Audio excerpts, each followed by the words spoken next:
This evening, father of two faces eviction and seeks public and government assistance after losing leg in devastating accident. President Ali inspects the ongoing construction of Ghana's first artificial island. Former media worker sentenced to prison and fined for cocaine trafficking. In the region, Nicaragua dissidents, dozens of exiles offer citizenship abroad and internationally. Turkey quakes. Government begins rebuilding for millions left homeless. Welcome to this broadcast of Channel 2's Headline News Updates. I am Baby Bacchus. Thank you for joining us. In a heart-wrenching plea for help, a father of two and husband is reaching out to the public and government for assistance after losing his leg and facing eviction from his home. 51-year-old Nanram Prasad was the sole breadwinner for his family before a devastating accident left him with severe injury to his leg. In March, I get this foot knock. A piece of wood fall on my middle toe. And I went to the hospital. They said the foot get infection. They gave me some vitamin C and Panadol and told me to go home. When I come home, I using the treatment, I was cutting coconut to sell. And I find things fall and knocky and me pull back and me knock the heel. And eventually the heel started decay. I shave bone you see, and all the flesh falling off and shave bone left at the back. I went to Georgetown. Georgetown said I got to do a surgery on this toe. Then cut out this toe, bandage his foot, and send me home and tell me I got to use the treatment. When I come home using the treatment, constantly I see this two toe here start to fall off, rotten just some fall off, and this whole thing here start to eat and come away like this. The back of the heel start to eat and come in. I go back to my coney, then give me a pack of treatment again.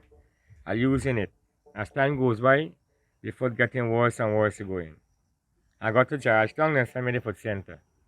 When I got to the foot center, they gave me 2 dates. One of the date I missed, and one I turn up. The one at the turn up, then send me down to emergency back.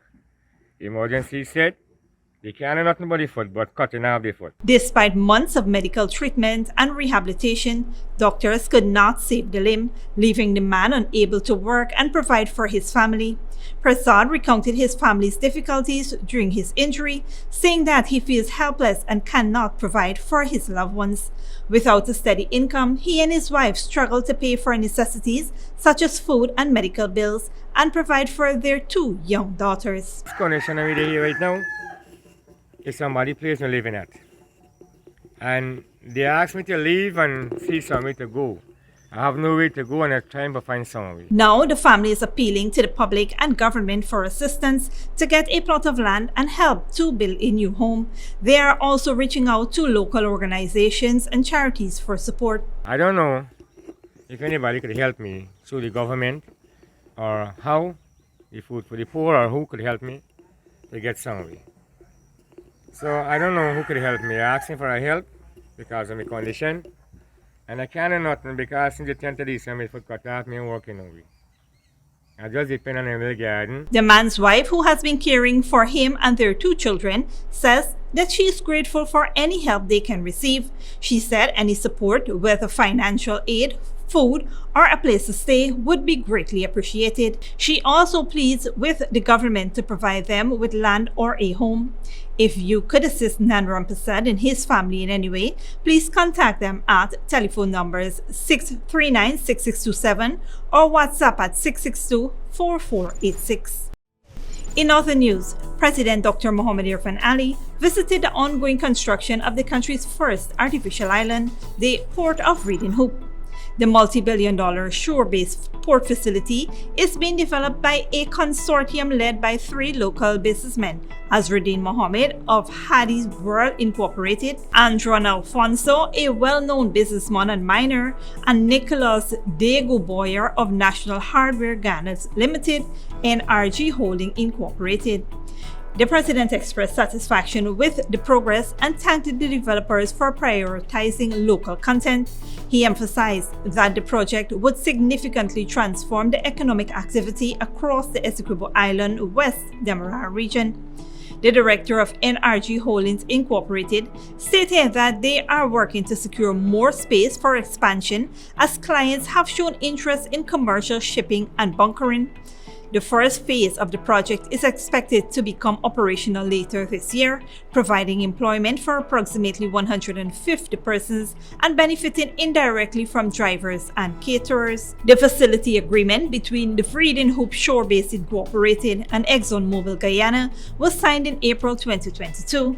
Minister of Natural Resources Vikram Bharat said that the facility would significantly boost the nation's oil and gas economy once fully functional. Let's switch gears and talk about 26-year-old former media worker Zinnie Williams, who has been sentenced to 4 years in prison and fined $14.4 million after being found guilty of cocaine trafficking when she appeared before Magistrate Sunil Scarce at the Diamond Magistrates Court on Monday, February 27. The case was dated back to April 2022 when Williams was caught with 7.9 kilograms of cocaine concealed in the walls of her laptop bag at the Chedijagan International Airport. She was attempting to board a JetBlue flight bound for the United States when she was apprehended. An additional 1.6 kilograms of cocaine was found strapped to her body when she was taken to the Customs Anti-Narcotics Unit headquarters. Williams was jointly charged with Anil Suku, a former canoe officer, and Guyana Revenue Authority officer Shamika Caesar. The two co-defendants are currently out on bail set at $750,000. Williams' plea in the case had changed multiple times since her initial appearance before Magistrate Scarce. During her first appearance, she had pleaded guilty, only to change her plea to not guilty the following month. Her trial was set to begin on February 10, 2023, but Williams ultimately decided to plead guilty once again. The former media worker has been sentenced to 4 years in prison and fined $14.4 million for her role in the cocaine trafficking scheme. Her co-defendants will face trial at a later date. Stick around when we return. Illegal squatters hinders development of new housing scheme in Amelia's Ward Region 10, and literacy and robotics program launched at Denamstel Primary School.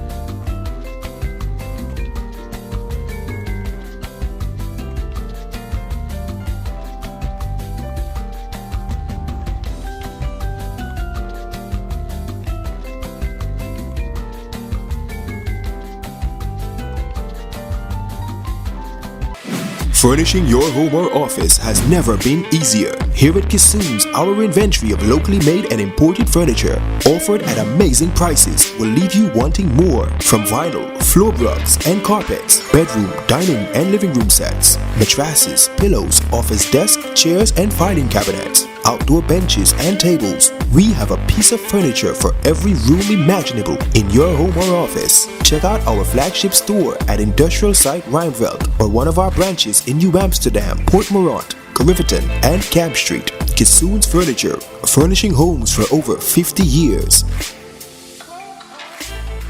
Give your home or office some shine. Fortune Investment Company. We provide reliable commercial and residential professional cleaning services in Guyana. We clean homes and commercial offices. Other services offered are floor care and tile polishing, interior auto detailing services, power washing, weeding and cleaning, and carpet, couch, and mattress cleaning. We are committed to keeping your homes and offices squeaky clean. Call us now at 592-689-7558 or 592-639-6365 or visit us at 3430 Jackson North Rumville, Georgetown, Guyana. Fortune Investment Company. When we say clean, we mean spotless.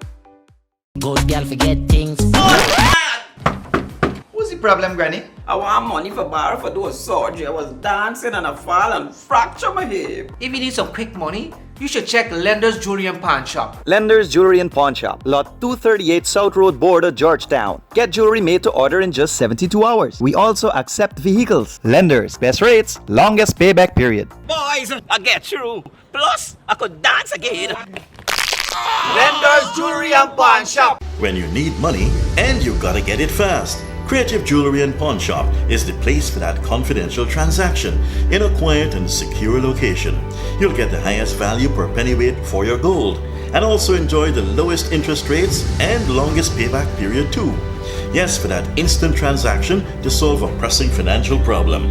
That Creative Jewelry and Pawn Shop, 46 Boyle Place, that's between the Ministry of Housing on Brick Dam and White Castle Fish Shop. Be your first and only choice. Creative Jewelry and Pawn Shop, safe and sound, solid and secure, always there for you. Telephone 231-7878 and 223-8955. Sooner or later you will have another power failure. Are you prepared for the next blackout? Some essential equipment such as security cameras, lights, internet, gate motors, and water pumps may stop working. How can you prevent the next blackout? InverterTech has an affordable solution for you. A strong UPS system which uses the latest inverter and solar battery technology to prevent blackout. We smartly calculate your average power demand so you don't spend more than you need to. Call 223-2233 for more information. Welcome back. We tell you now that illegal settlers continues to hamper development at the new housing scheme in Region 10. Chief Executive Officer of the Central Housing and Planning Authority, Sherwin Greaves, conducted a site visit at the agency's developing housing scheme in Amelia's Ward, Phase 4, Linden, Region 10 on Monday, February 27th. The visit was to inspect the ongoing infrastructure works at the site. CHPA allocated land to 400 Lindeners at the scheme, fulfilling its mandate to provide home ownership opportunities to all Guyanese. The agency also set aside over $300 million for infrastructure works to ensure that allottees can live in wholesome communities. Contractors have been working to clear the land for construction of access roads. However, the emergence of new structures by squatters continues to hinder development, affecting the ability of legitimate landowners to begin the construction of homes for their families. The CHMPA reminds the public that squatting is illegal and urges individuals to refrain from erecting structures in the area. During the visit, the CEO was accompanied by regional housing officer, engineers, and other technical staff attached to CHMPA. In other news, a new literacy and robotics program has been launched at the Namsta Primary School in Region 3, aimed at ensuring that every child can read fluently by the age of 4 while integrating technology into learning. The initiative, which is the first of its kind, was launched by the National Literacy Department and the National Center for Educational Resource Development. The literacy program aims to improve reading skills by providing intensive remedial intervention through in-school sessions and after-school reading clubs. A recent literacy diagnostic assessment showed that 70% of students at the schools were reading below their grade level. The program also includes a robotics component which will help students learn to fix various robotic kits. Minister of Education Priya Manikchan highlighted the impact of the COVID-19 pandemic on students' learning loss and stressed the importance of producing readers from the school system. Our estimation says that in 6 weeks, all of these children could be at a significantly higher level. And so this is a program we're starting here because we believe there's nothing more important we can do than to produce readers from the school system. The ministry hopes to see improvement within 6 weeks of the intervention through consistent, quality instruction and continuous tracking of students' performance. Assessments will be conducted weekly to monitor progress, and a documentary will be produced by the Guyana Learning Channel to track the students' development. The Literacy and Robotics program is committed to ensuring that every student has access to education and the necessary skills to become innovative and productive.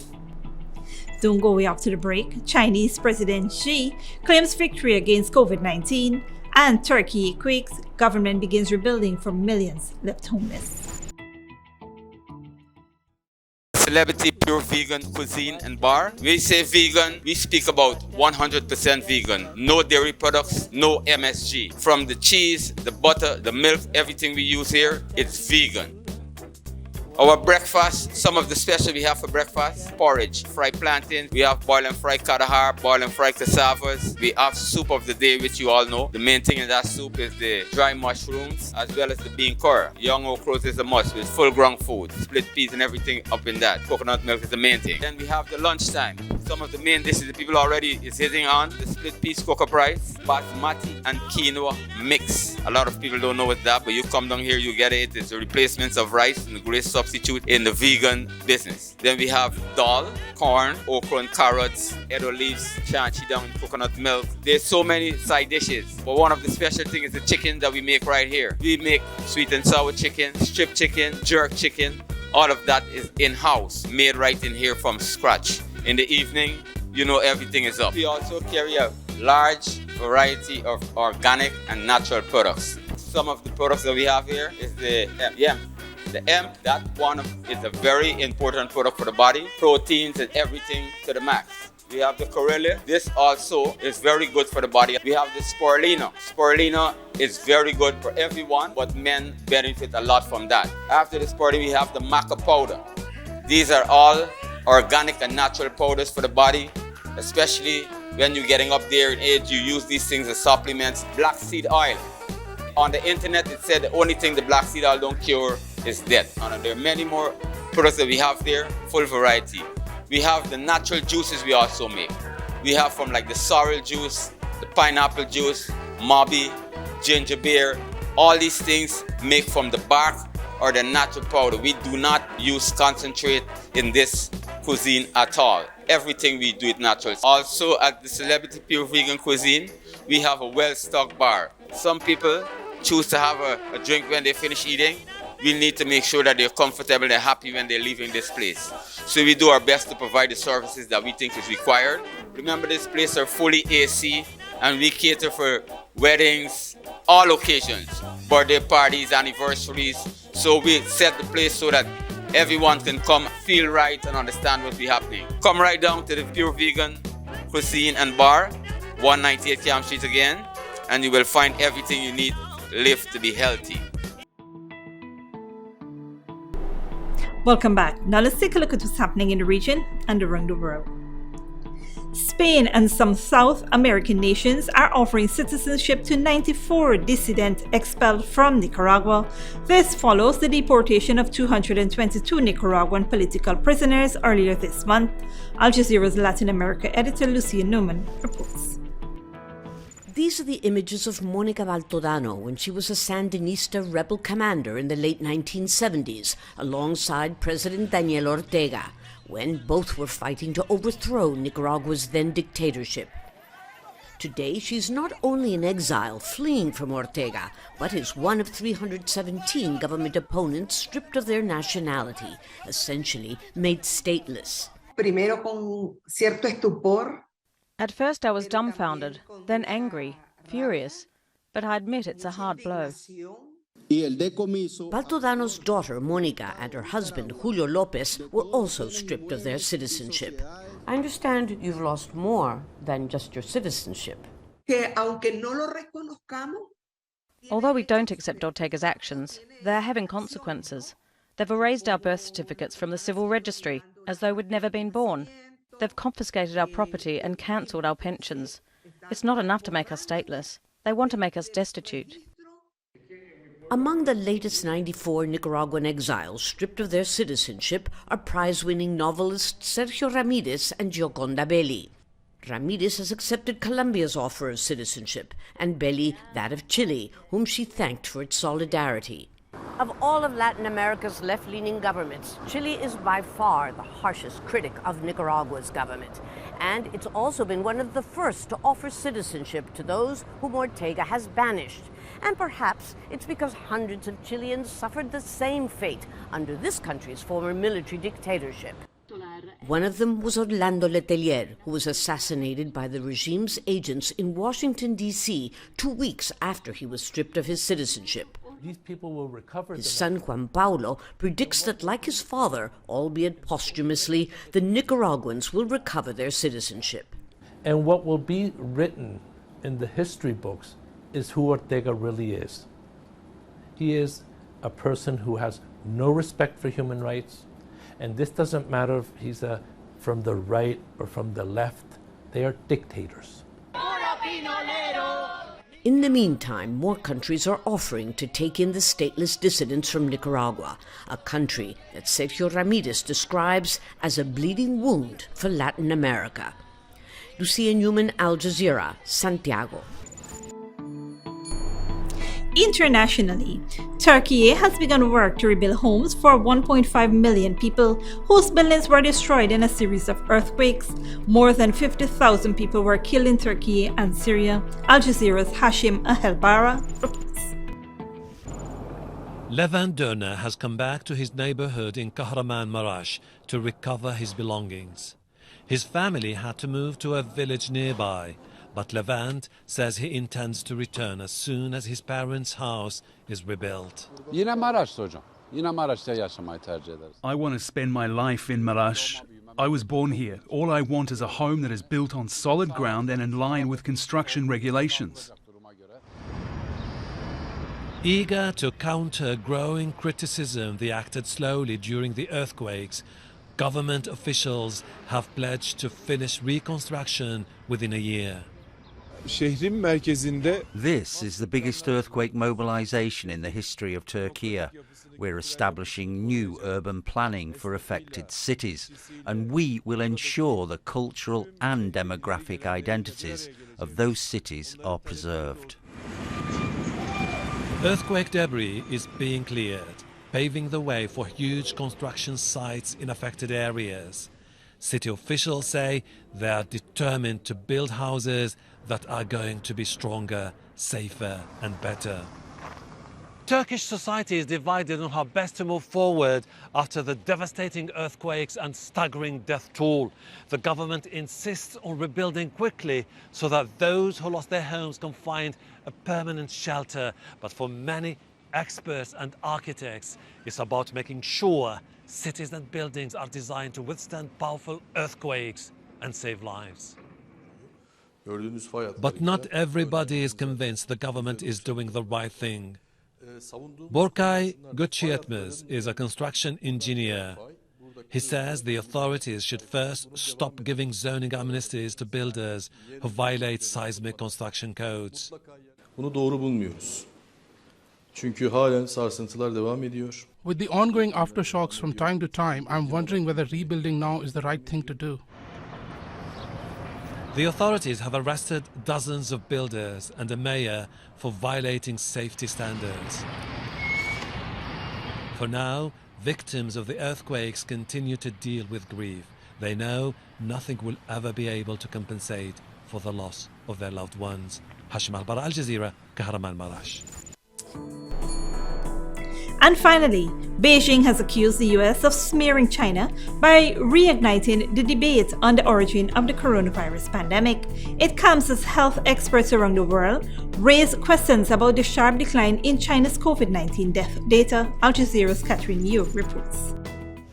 Barely 3 months after the end of China's strict COVID-0 policy, the government has declared a decisive victory in the battle against the virus. President Xi Jinping presided over a meeting where officials said 200 million people had been treated for the virus, and the country's death rate was the lowest in the world. But analysts say China's COVID-19 data is suspiciously low. According to official figures, about 80,000 people have died nationwide from the virus, but researchers say the true tally may be more than 1 million. That number, 1 million or more, that could be a much lower number if there was a better preparation and possibly better timing for the transition away from zero COVID. Beijing's sudden easing of restrictions in December resulted in overwhelmed morgues and patient wards. Authorities only counted deaths that occurred in hospitals, an approach the World Health Organization says is inaccurate. The WHO has also cancelled a planned second-phase investigation into the origins of the pandemic, citing challenges in conducting the study. The United States Energy Department says the outbreak was most likely triggered by a laboratory leak. Beijing denies this and says the pandemic has been politicized. The relevant parties should stop stir-frying the argument of a laboratory leak, stop vilifying China, and stop politicizing the issue of origin tracing. As with the source of the pandemic, the true extent of the impact of China's recent wave of infections remains unknown. This empty space used to be full of people queuing at coronavirus testing booths. At the height of the zero COVID policy, millions of people were tested in the capital every day. Single cases sparked neighborhood lockdowns. But the government did away with all of that at the end of last year, just as the country was experiencing an explosive outbreak. In January, a government health official suggested 80% of China's 1.4 billion strong population had already been infected. Some experts believe this may have been the fastest spread of a respiratory pandemic virus in modern history. Katrina Yu, Al Jazeera, Beijing. This brings us to the end of our regional and global news coverage. Up next is the 30-minute forecast.